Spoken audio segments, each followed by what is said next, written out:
नमस्कार, मैं रानी गुप्ता और आप देख रहे हैं लाइव BNS। हिंदुस्तान में बनारसी साड़ी परंपरा का हिस्सा है। इसे फैशन के तौर पे नहीं बल्कि परंपरा के तौर पे देखा जाता है। और जहां तक बात करें काशी की, तो काशी बनारसी साड़ी की वजह से दुनिया भर में एक अलग ही पहचान बनाती है। दुनिया भर के लोग इसकी डिमांड करते हैं और ख़ासकर भारतीय शादियों में भी इसको एक परंपरा के तौर पे, एक रस्म के तौर पे देखा जाता है। लेकिन इस वक्त देश के प्रधानमंत्री नरेंद्र मोदी के संसदीय क्षेत्र काशी के बुनकरों की स्थिति कुछ बदहाल सी हो गई है। इस वक्त वो लॉकडाउन और कोरोना की वजह से भूखमरी से जूझ रहे हैं। आप देख सकते हैं किस तरीके से मशीनें बंद पड़ी हुई हैं और ये लोग यानी कि यहाँ के जो कारीगर हैं वो इस काम को छोड़ के पान का और फिर दुकानें खोलने में मजबूर हो चुके हैं ताकि अपना जीवन यापन इस कोरोना और लॉकडाउन के दरमियान कर सके। तो आइए मेरे साथ इनसे जुड़ते हैं, यहाँ के जो बुनकर हैं उनसे बात करते हैं, उनकी क्या समस्या है, क्या शिकायत है और किस तरीके से वो अपना जीवन यापन इस दौरान कर रहे हैं। से वही नरी भर रहे हैं। तो ये इसको करने के बाद करघे में लगाया जाता है। फिर उसके बाद में साड़ी बनेगी, उतरेगी साड़ी, फिर उसकी कटिंग करा दिए, फिर उसके बाद तह लगेगी। ये सब अब ये देखो दुपट्टा बनता है ना, ये जाली बनाएंगे, फिर तह लगा के देंगे, यही सब है। तो लॉकडाउन और कोरोना में क्या उसी तरीके से आपका काम चल रहा है या फिर अभी ठप हो चुका है? नहीं, एकदम ठप है। हाँ, एकदम ठप है। तो पहले आप कितना दुपट्टा और कितनी साड़ियाँ बना लेती थी पर डे या फिर पर मंथ? अरे देख रहे लोग तो 50-25 जैसे 4 दिन में 5 दिन में बना लेते रहे आऊगा। और अब स्थिति क्या है? ये वक्त एकदम बैठे हाथ पर हाथ। आज ये एक आदमी दे दिया तो थोड़ा सा काम करने लगे, तो एकदम 5 महीना तो एकदम बैठे हुए। पहले कभी 5-6 दुपट्टे एक दिन में या एक हफ्ते में तैयार कर देते थे। आज स्थिति ये है कि दिन भर में एक भी दुपट्टा या एक भी साड़ी बन नहीं पा रहा है और लॉकडाउन की वजह से सभी को इसकी मार झेलनी पड़ रही है। यहाँ पे हमने बुनकरों से बात की और अब हम आ चुके हैं यहाँ के जो गद्दी होता है, जहाँ पे जो सप्लाई होती है, जहाँ पे पूरा सामान रखा जाता है, वहाँ पे आ गए हैं। कभी ये रूम पूरा फुल हुआ करता था, यहाँ पे साड़ियाँ होती थी, दुपट्टे होते थे, पूरे थान होते थे। लेकिन इस वक्त लॉकडाउन में ये खाली खाली सा मंजर आप खुद अपनी आंखों से देख सकते हैं।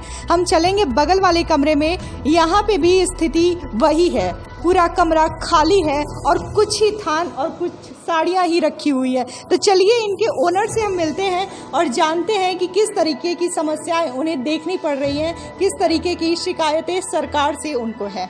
तो आपको लॉकडाउन और कोरोना के दरमियान क्या समस्याएं, क्या शिकायतें सरकार से है? सरकार से क्या शिकायत करें, हम कुछ तो दिया नहीं। सिर्फ मंत्री लोग जितने MLA MPs हैं, इनकी सैलरी में जो गवर्नमेंट से इनको मिलता है पे, उसमें कोई कमी नहीं हुई। पब्लिक अपना पेट काटे, पब्लिक अपना पेट काट करके अपना एक वक्त खाना खाए, वो तो मंजूर है सरकार को। लेकिन सरकार के मिनिस्टरों को, सरकार के मंत्रियों को एक पैसे की कमी नहीं हुई। हमारा तो ये कहना है कि जो सरकार को मिलता है, MLA को, मंत्री को, उसका 25% उनको दिया जाए, बाकी 75% राष्ट्र में लगा दिया जाए राष्ट्र की उन्नति के लिए। तब तो ये कोरोना कुछ साल हो सकता है गरीबों के लिए, वरना गरीब बेचारे उसी मर रहे हैं। आपने देखा है जो बुनाई कर रहे थे, आज पान की दुकान कर रहे हैं, सब्जी की दुकान कर रहे हैं, उससे कितना कर लेंगे वो। हर तरफ तो महामारी है, एक तो महामारी कोरोना की, एक महामारी भूख की हो गई।